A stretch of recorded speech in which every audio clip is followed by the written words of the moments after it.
હા ચાલુ થયું. હા ઉભો રહે, હા. મારું આપશે.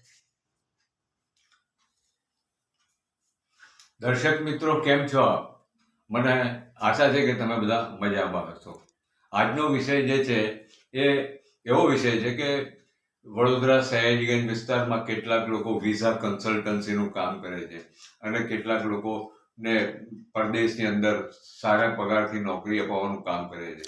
એ નોકરી અપાવવાના કામના બહાના હેઠળ એ જે નોકરી ઈચ્છુક માણસો એમની સાથે છેતરપિંડી કરતા હોય અને એક માણસ પાસેથી 4-4, 5-5 લાખ રૂપિયા લેતા હોય છે અને એમને ફોરેન મોકલી અને નોકરી અપાવવાનું કામ કરતા હોય.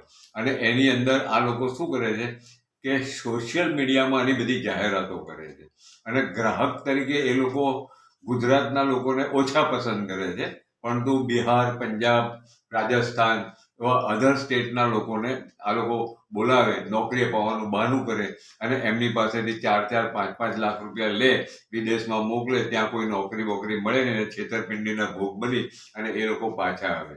અને સૌથી મોટો વિષય એ છે કે ફરિયાદ કરવા જાય તો વડોદરા જ્યુડિક્શન લાગતું હોય એટલે જે અધર સ્ટેટના લોકો એ ફરિયાદ કરી શકતા હોતા નથી અને આવી રીતે આ છેતરપિંડી કરીને લોકોની સાથે કામ કરે છે.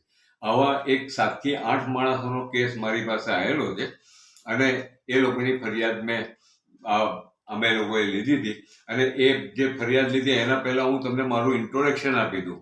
હું દક્ષેશભાઈ શાહ, આરકે ફાઉન્ડેશન, અન્યાય, અત્યાચાર, શોષણખોરી, ભ્રષ્ટાચાર અને આવી છેતરપિંડીના ભોગ કરેલા લોકોને મદદ કરવાનું કામ કરું છું. હવે મૂળ વિષય પર આપણે આવી જઈએ.